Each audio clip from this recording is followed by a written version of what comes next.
정진우 PD입니다. 이번 주는요 민숙이네 시간입니다. 민숙이네 집주인 더불어민주당 수석 대전광역시 의회 김민숙 의원님 어서 오십시오.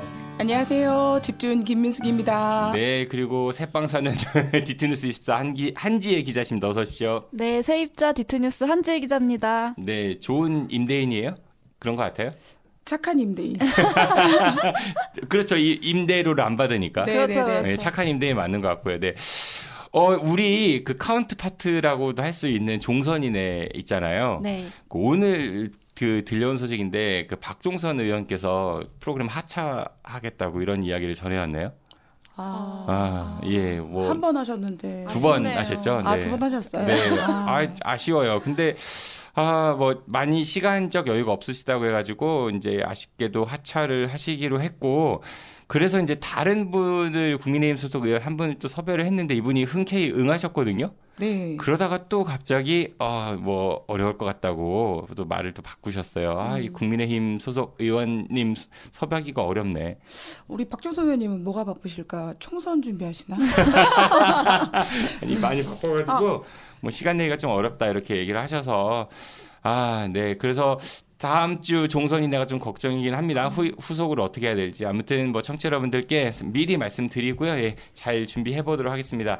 오늘 이야기 시작에 앞서서 저 이거 하나 좀 얘기해 보고 싶어요. 제가 두 분께도 보내드렸는데 그 오세훈 서울시장이 대전시청에 방문했었잖아요. 네, 그렇죠. 사진 보셨죠? 네네. 맞습니다. 어떤 느낌이셨어요? 저는 서울에서 한 줄 알았고. 서울시 행사 같았죠. 네네네. 그 왜 그러냐면은 이게 사진 협약식을 했는데 뒤에 보니까 현수막에 대전에서 행사한 보통 대전, 서울 이렇게 가지 않나요? 그렇죠. 그렇죠. 예, 근데 대부분. 서울, 네. 대전 이렇게 교류 강화 협약식 해놓고 또 아래 주체 도시 이름도 서울시 슬로건이 먼저 쓰여 있고 대전시 슬로건이 나중에 쓰여 있더라고요. 네. 사진 찍은 위치도 오세훈 시장이 왼쪽, 이장우 시장이 오른쪽. 이거 누가 의전 담당하는 사람이 이렇게 하는 거죠 보통. 그거 체크하시고 하실 건데 너무 많이 배려를 하셨는지는 모르겠어요. 그렇죠. 집주인하고 손님이 거의 바뀐 격인데 그 현수막 그 제작 담당하셨던 네. 많이 혼나야 될 것 같습니다. 좀 많이 질타를 받아야 되지 않을까. 그분이 혹시 뭐 서울로 전출 가고 싶은 그런 좀 그런 뭔가 느낌이 있는 건가? 아니면 서울에서 만들어 갖고 오셨나 저는 또 그렇게도 아니 근데 또 생각했었어요. 오른쪽 상단에 인류 경제도시가 있어요. 네. 그렇죠. 근데 참고로 그 세종시에서도 같이 이제 그 오전에 오세훈 서울시장이 세종시청을 먼저 방문했는데 거기는 세종시가 왼쪽에 있고요. 그리고 가운데는 행사 이름이 있고 오른쪽에는 서울시 로고가 있거든요. 이름도 세종특별자치시, 서울특별시 교류 강화 업무 협약식 이렇게 쓰여 있고 그 두 사람 그 왼쪽에 그 최민호 시장, 오른쪽에 오세훈 시장, 그리고 왼쪽에는 태극기, 오른쪽에 세종시 기가 있었단 말이에요. 이게 일반적인 거 아닌가요? 그렇죠. 통상적으로는 그렇게 많이 하죠. 근데 우리 지역 언론에서 만지혜 기자님 계시지만은 이 오세훈 시장 방문 관련한 보도는 좀 여러 건이 있었는데 이거는 아무도 지적 안 하더라고. 그날 아마 그 보도자료가 나왔었는데 보도자료에서는 또 뭐 대전시, 서울시 이렇게 나오긴 했어요. 순서가. 사진은. 근데 사진과 현수막이 이제 그랬던 거죠. 그러니까 그게 너무, 늦게 진행됐어. 너무 보도자료 쓰는 기사는 세심하게 안 보는 것 같아요. 그렇죠. 사진까지 뭐 보지 않고 그게 아마 오후 4시였나? 아마 좀 늦게 아마 진행이 됐을 거예요. 그래서 그날 이제 비하인드로 그날 이제 서울시장님이 오신다. 기자실까지 와가지고 이제 취재하러 가시라 이렇게 많이 독려를 하더라고요. 아, 대전시에서요? 네, 독려를 했는데 그날 하도 기자들이 바쁜 날이어가지고 직접 가본 기자는 많이 없었던 것 같아요. 만약에 가봤으면은 이상하다가 생각돼서 많이 소문이 퍼졌을 텐데 딱 PD님이 짚으셔가지고 저도 조금 약간 부끄럽네요. 네, 그날. 이거는 우리 사실 언론이 관보는 아니잖아요. 그러니까 보도자료 주면은 그거 그대로 써주기보다는 좀 한번 다시 좀 들여다보는 그런 노력을 하면 좋겠다는 생각이 들어요.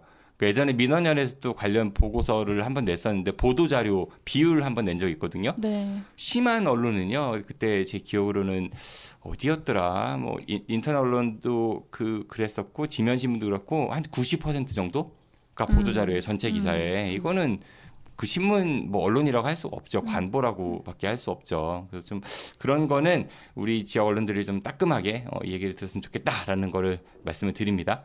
네, 맞습니다. 네.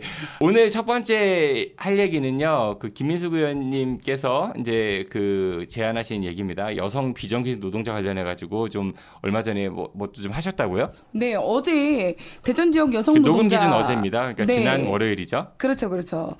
대전 지역 여성 노동자 노동 실태 및 개선 방향 모색을 위한 정책 토론회를 진행을 했었어요. 거기에는 이제 그 인권센터에 있는 센터장님 홍춘기 센터장님 오셨고, 그 다음에 여성 노동자인 콜센터 직원 한 분, 그 다음에 이제 마트 종사자 또 오셨고요. 그리고 노동자를 연구하는 연구자 이렇게 있고, 서구의 한 분의 이제 여성 의원이 이렇게 참석해 주셔가지고 누가 진행을 오셨어요? 했었죠. 서구의회에서는? 신혜영 의원님이 와주셨습니다. 그렇게 진행을 했는데요. 그 중에서 우리 콜센터 직원분의 이야기를 듣고 굉장히 가슴에 많이 울림이 좀 있었던 것 같습니다. 콜센터라고 하면 대전 120 콜센터 얘기하시는 건가요? 네, 전반적으로 이제 콜센터의 대표였고, 이분은 다른 콜센터에 있으신 분이신데요. 콜센터에 그 노조에 같이 되어 있으신 분이어서 너무 상황들을 좀 잘 알고 계시더라고요. 대전의 콜센터 직원이 약 한 2만여 명 정도 된다고 그래요. 대전에 콜센터가 많죠. 굉장히 많은 편이. 은행, 국민은행 콜센터도 대전에 있고, 그렇죠? 그렇죠. 그분 대표이셨는데, 저는 놀란 게 대전에 콜센터가 많은 이유 혹시 알고 계세요? 글쎄요. 네, 그게 첫 번째 세 가지가 있는데, 첫 번째 저임금, 임금이 적고, 그다음에 두 번째가 사투리를 쓰지 않는다. 그리고 많이들 쓰던데요. 그래도 이제 다른 타 지역에 비해서 막 강하거나 그러지 않으니까.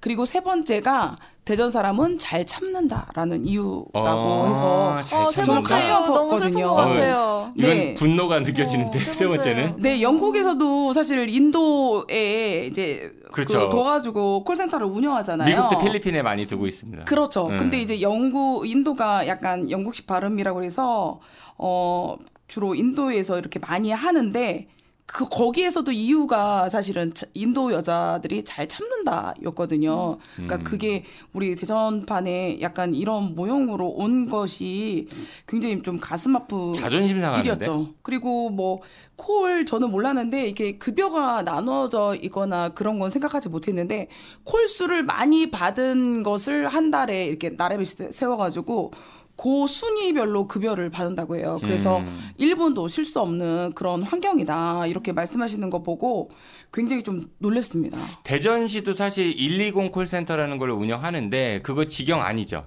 그렇죠. 네. 이게 저희 120 센터에 24명의 상담사가 근무 중에 있거든요.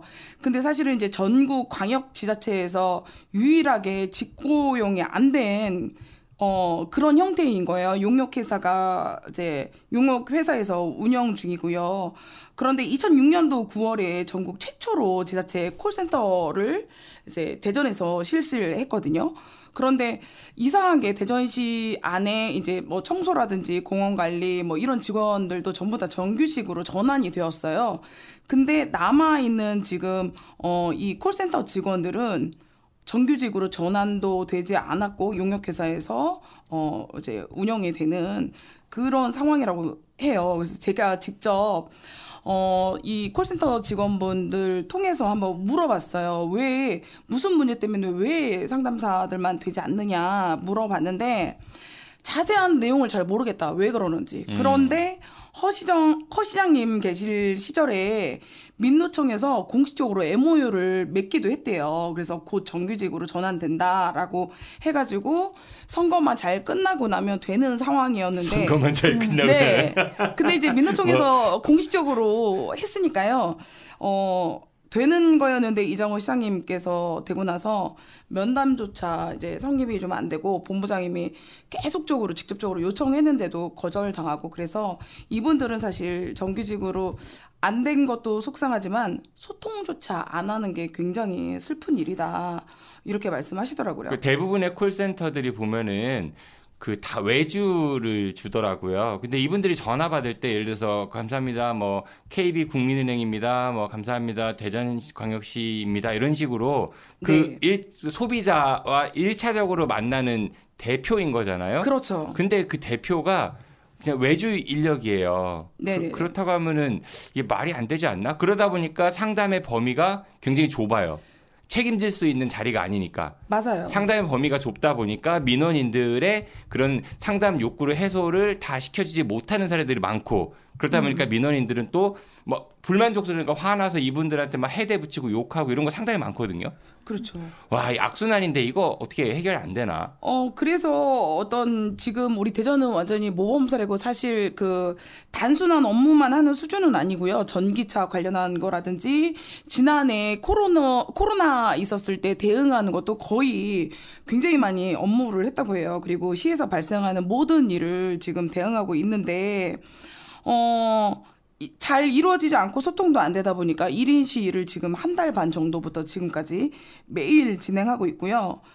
이것도 이제 어려움이 있다 보니까 이제 주민 청구 발의를 통해서 대전광역시 콜센터 감정 노동자 보호 지원에 관한 조례안을 이제 2월 달에 이제 발의를 했대요. 그런데 상임위까지 회부된 거는 제가 확인했는데 그 이후에는 어떻게 됐는지 잘 모릅니다. 그래서 이분들께서는 4월에 있을 요번에 임시회 때 원래는 다뤄지는 걸로 알고 있었는데, 제가 임시회가 이미 폐회했다라고 하니까 굉장히 좌절하시더라고요. 그래서 좀 그 뒷부분은 좀 더 저희가 좀 챙겨봐야 되지 않을까라는 생각이 듭니다. 이제 대전시가 지금 이 문제를 물론 이제 노동 고용의 문제로도 볼 수 있지만 행정 서비스에 대한 문제이기도 하잖아요. 그렇죠. 120 콜센터가 사실 시민들이 가장 쉽게 연락할 수 있고 가장 쉽게 접근할 수 있는 민원 창구거든요. 그렇죠. 근데 이제 시민들이 원하는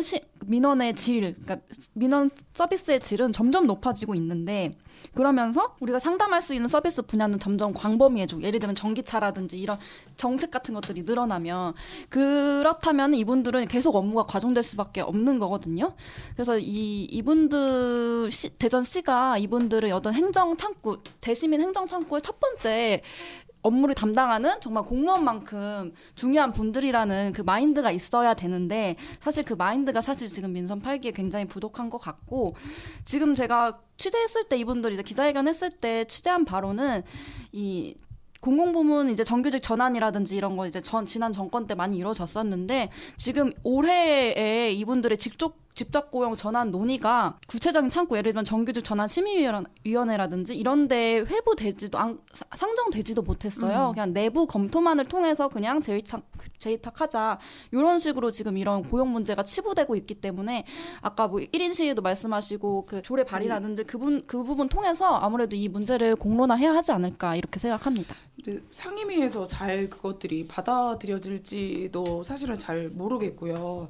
왜냐하면 소통이 일단은 되어야 되는데 그런 부분들이 지금 다 차단이 돼서 굉장히 힘들다고 생각이 되고, 특히나 이분들이 가장 걱정되는 거는 요즘에 AI 도입을 많이 하잖아요, 콜센터가. 그러다 보니까 아예 일자리 자체도 없어지는 게 아니냐, 뭐 굉장히 큰 타격이 있어서 하루하루를 굉장히 불안감에 쌓여 있다고 합니다. 사실 저도 이제 뭐 꼭 120 콜센터가 아니더라도 무슨 이제 제품 관련해서 문의하려고 고객센터 연락할 때 요즘은 챗봇 상담 이런 것도 많이 하잖아요. 그렇죠. 그러니까 아예 상담원 연결이 없는 기업들도 있어요. 참 불편해요. 제가 그 옛날 세대 측에 들어가서 그런지 몰라도 직접 사람한테 물어보고 확인하는 게 더 편한데, 뭐 문자 상담, 채팅 상담, 뭐 이런 것들은 사실 불편한 게 많거든요. 그 뭐 기업이나 기관 입장에서는 비용 절감 뭐 이렇게 생각할 수 있을지 몰라도, 사실 소비자나 뭐 민원인에게 하는 서비스인 거잖아요. 제공하는 말 그대로. 좀 철학의 문제가 아닌가 싶어요. 특히나 어르신들은 뭐 더더욱이 힘들 것 같아요. 어르신 또 장애가 있는 분들이라든지 그쵸. 더 어렵죠. 의원님, 그러면 이거 다음번 임시회는 언제예요, 의회? 6월 달에 있는데요. 그때 한번 뭐 이렇게 추진하실 거예요, 그러면은? 네, 제가 이제 안이사 좀 체크해서 어떻게 진행이 되고 있는지는 좀 봐야 될 것 같고요. 안 되면 어찌됐든 그 소통의 창구는 열어줘야 된다라는 생각을 가지고 있습니다. 다음에 저희 방송에서 한번 좀 모셔보는 것도 관련자들 좋겠다는 생각이 들어요. 저도 예전에 이거 시사인대서 하면서 한번 120 콜센터 분들 이야기 다룬 적 있었거든요. 참 문제가 많이 있는 것 같습니다. 예, 첫 번째는 예, 우리 지역의 여성 비정규직 특히 이제 콜센터 분들 그건 자존심 상하네요. 대전이 만만하게 보여져서 그렇다는 거 아니에요? 결론적으로는 네. 이거 좀 마음이 아픕니다. 두 번째 다룰 이야기는 이거 우리 한지혜 기자님께서 제안하신 건데 이것도 좀 가슴 아픈 소식이네요. 네, 대전 서구 둔산동 탐방중학교 근처였죠. 네, 그 스쿨존에서 고 배승아 어린이가 안타깝게 목숨을 잃었어요. 주말이었는데요. 어린이 보호구역에서 이제 만취 음주운전 차량 사고로 이제 배승아 양이 이제 사망하고 또 3명이 다치는 사고가 발생했습니다.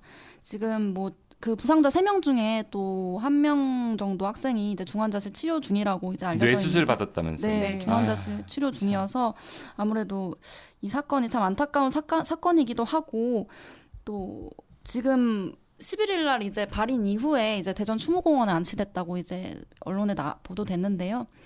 지금 가해자는 이른바 민식이법, 특정범죄 가중 처벌 등에 관한 법률 위반, 어린이 보호구역 치사 등의 혐의로 지금 구속된 상태입니다. 네. 근데 이거 한문철 변호사 말 들어보니까 음주운전으로 인해서 사망사고를 낸 그 가해자가요.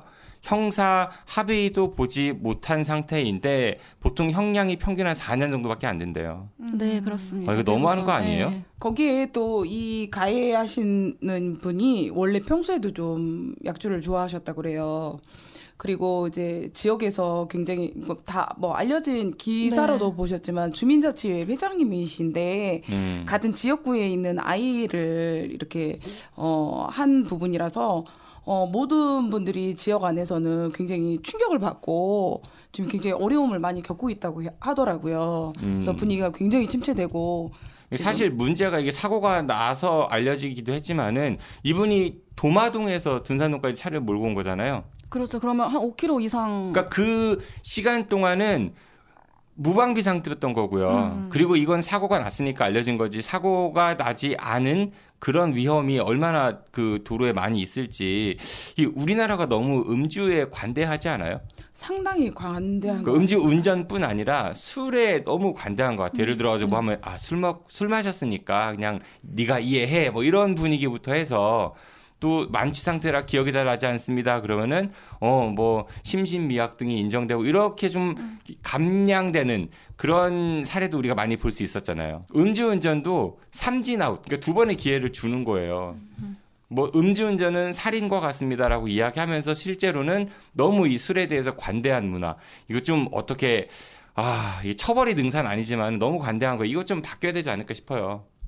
그렇죠. 지금 윤창호법 시행됐는데도 지금 형량이라든지 가해자에 대한 엄벌이 이루어지지 않고 있기 때문에 과연 법에 이제 이 경우에도 이제 윤창호법까지 적용시킬 수 있느냐 마느냐의 문제 이제 계속 이제 규명이 이뤄질 텐데 또 중요한 거는 이제 정부가 이제 지난 아산에서였나요? 지금 기억이 안 나죠. 아산인가 천안인가에서 이제 아이가 이제 치여서 사망하는 사건 이후에 우리가 또 민식이법이라는 거를 또 만들었잖아요. 근데 이제 우리가 정부가 이제 이 민식이법 시행이 지금 3년밖에 되지 않았는데 이것을 어떻게 보면 운전자 편의에 맞춰서 이제 완화하려는 움직임을 보이고 있거든요. 그래서 근데 이 완화하려는 움직임 속에서 이런 사건이 발생했는데 과연 이제 각 지자체에서 이 정부의 방침에 따라서 이 어린이 보호구역에 대한 규제라든지 이런 것을 완화해 나갈 것인가에 대한 또 많은 걱정과 우려가 있는 것 같습니다. 탄력적으로 운영한다 이런 이야기 들리는 것 같아요. 이장우 시장이 이제 최근 열린 확대 간부회의에서 이런 말을 한 적이 있어요. 자치경찰위원회 위원장님은 이렇게 말씀하셨어요. 그 사건이 너무 안타깝다. 그 사건이 너무 안타깝고 내가 이 자리에 있는 사람으로서 굉장히 슬픔과 죄송스러운 마음이다. 앞으로 스쿨존 속도 제한 탄력 운영과 관련된 이 정부의 움직임은 중단될 것이다 이렇게 전망을 하셨거든요. 자치경찰위원장이? 네. 근데 바로 이제 이장호 시장은 아이들 보호 문제는 중요하다. 그렇지만 이제 속도 제한의 문제는 여러 의견이 다를 수 있다. 그리고 이 사건의 경우는 음주의 문제이지 속도의 문제는 아닌 것 같다.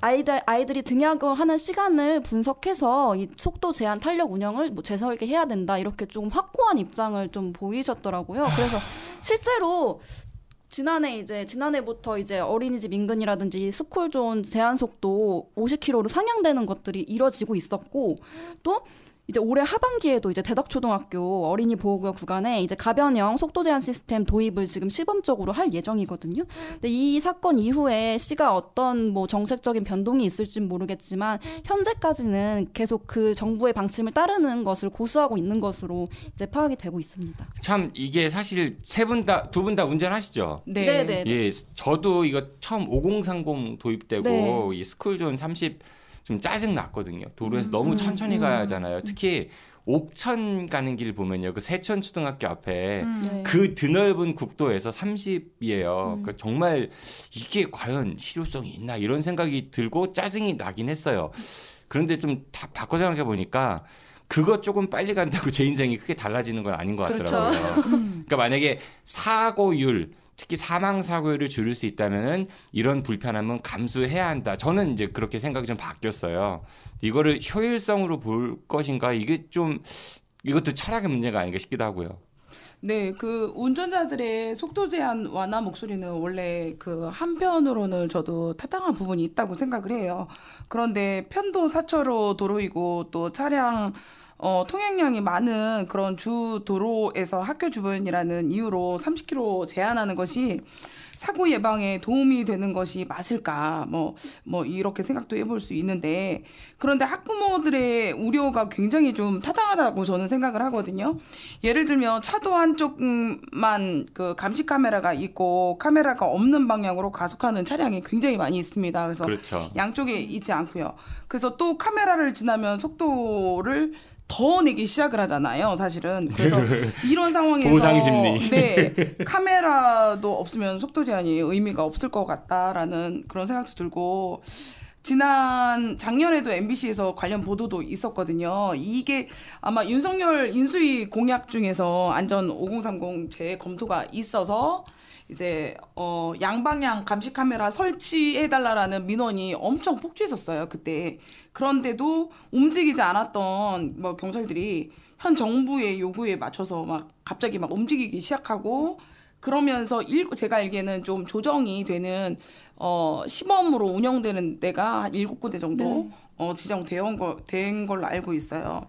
근데 사실은 뭐 이렇다 저렇다 하더라도 아까 PD님 말씀하셨던 것처럼 우리가 조금 더 불편함이 있다고 하더라도 당연히 좀 지켜야 되는 부분들은 지켜졌으면 좋겠고, 무엇보다 방호 울타리 설치하고 또 주차 위반을 강력하게 좀 단속하고, 그리고 계속 얘기하는 거지만 음주운전하는 거를 좀 강화하는 그런 처벌을 좀 한다고 하면 그나마 조금 더 안전한 스쿨존을 만들 수 있지 않을까. 이 민식이법 시행 이후에 그래도 교통사고, 사망, 음주운전 사고라 이런 것 좀 줄지 않았나요?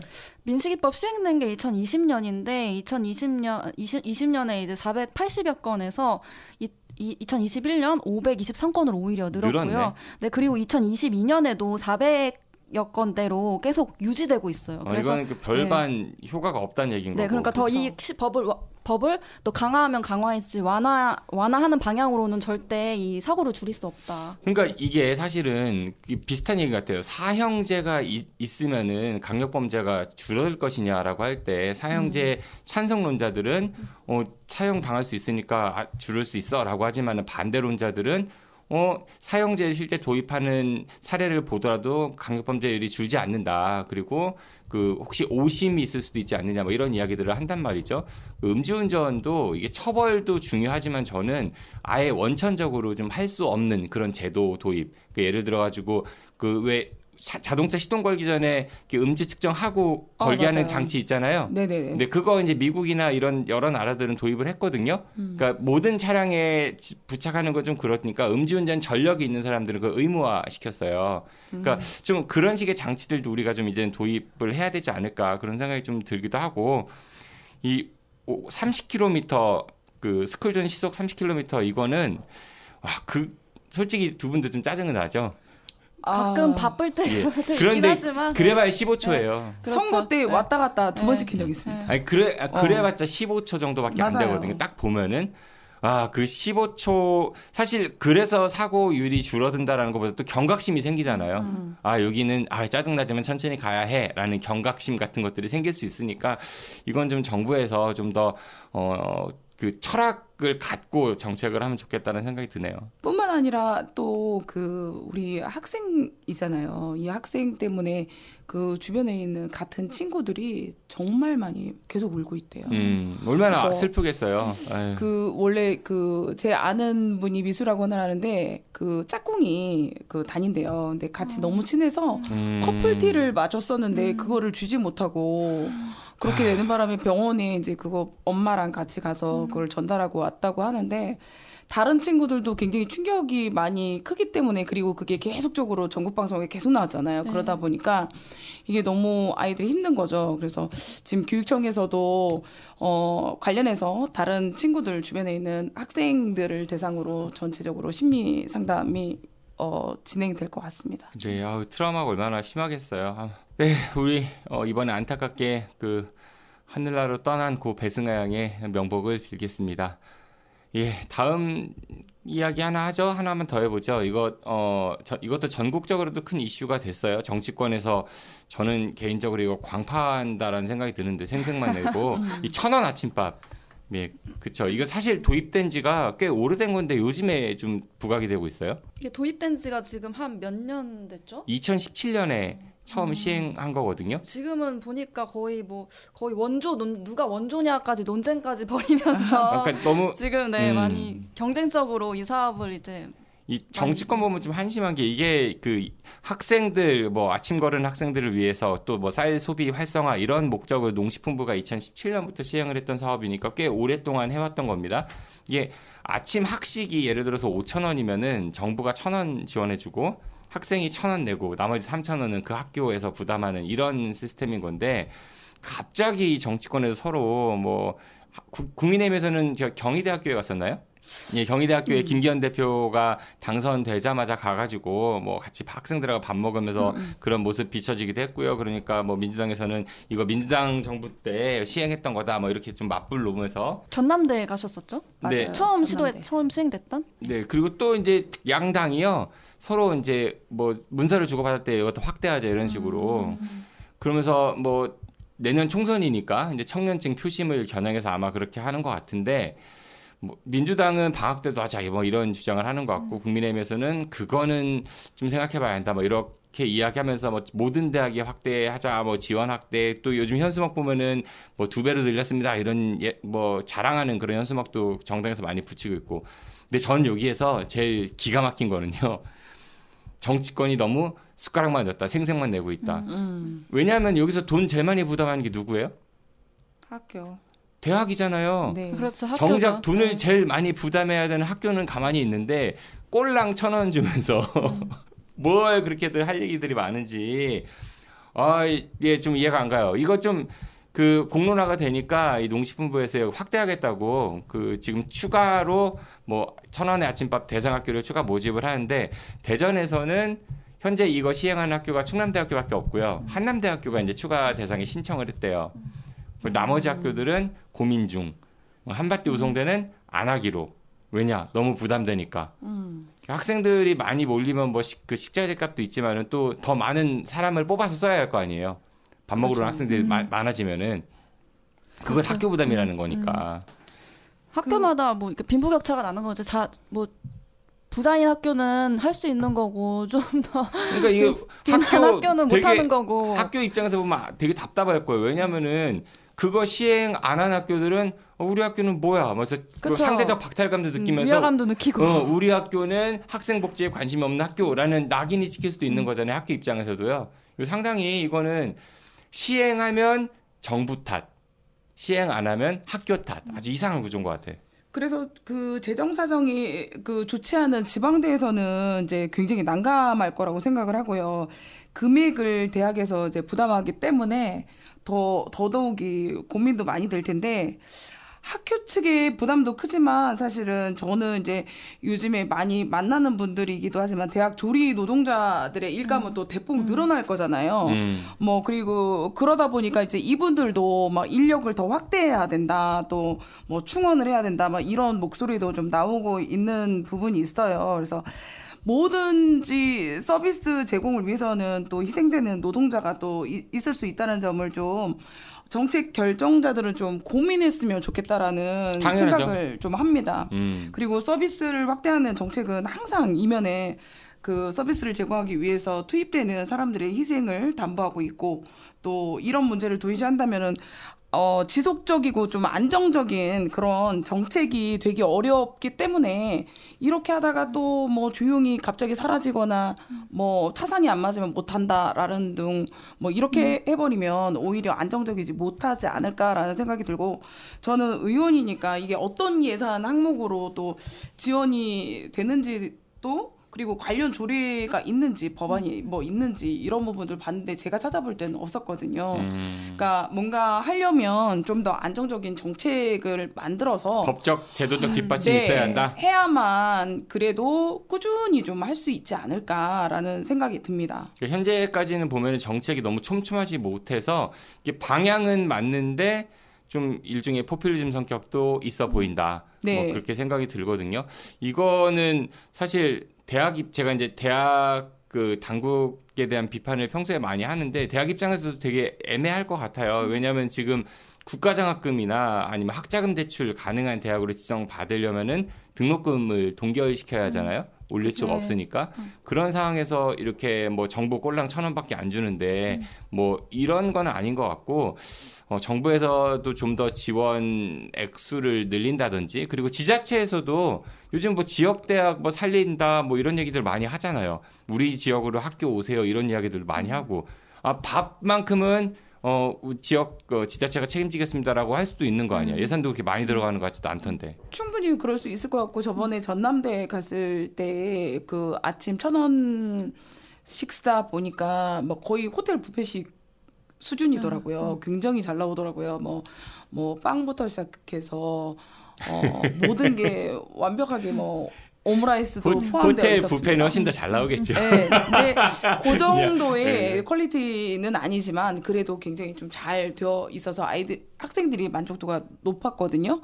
아마 앞으로는 계속 또 그렇게 유치하지 않을까 싶어요. 대전시가 뭐 대전에서 이 지역에서 학교를 다니는 학생들 뭐 이런저런 뭐 청년 정책들 많이 하지만, 예를 들어 가지고 대전시가 한 2,000원 부담해주고 학생 1,000원 내고 정부 1,000원 하고 학교가 1,000원만 내게 하고, 대신에 그 2,000원 중에서 일정 부분은 이렇게 써야 한다라고, 아까 뭐 의원님 말씀하신 조리 노동자들의 뭐 처우나 인력 충원이라든지 뭐 그런 거를 해놓으면은 적어도 대전 지역에서 학교를 다니는 학생들은 밥은 굶지 않습니다. 뭐 이런 걸로 해서 청년 유입도 할 수 있고 좋지 않아요?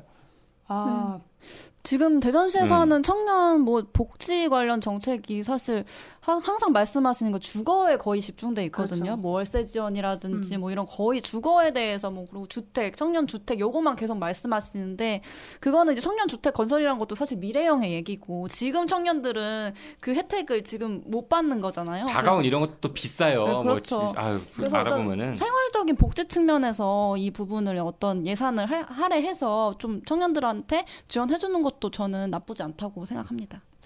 이거는 좀 의회에서도 조례 같은 거 만들 수 있지 않나요? 네, 만들 수는 있을 것 같습니다. 사실 뭐 아시겠지만 지금 초중고등학교 학생들은 무상급식을 하고 있잖아요. 그래서 점심 먹는 거에 대한 부담이 이제 크게 줄었는데, 대학생들은 뭐 물론 성인입니다만은 힘들거든요. 그 객지 나와서 공부하려면은 뭐 집세도 내야지, 휴대전화 요금도 내야지, 뭐 친구도 성인이니까 만나야지, 여러 가지 힘든 부분이 있는데 지자체가 좀 더 따뜻한 시선으로 이걸 좀 바라보면 좋지 않을까 생각이 드네요. 오늘 민수기네는요, 그 대전 120 콜센터를 비롯한 그 대전의 여성 그 콜센터 노동자들의 그런 환경, 그런 상황에 대한 이야기들과 그 다음에 고 배승아 어린이의 안타까운 그 사망 사고와 그로 인한 스쿨존 뭐 그런 얘기들을 좀 나눠봤고, 그리고 1,000원 아침밥 대해서 이야기 나눴습니다.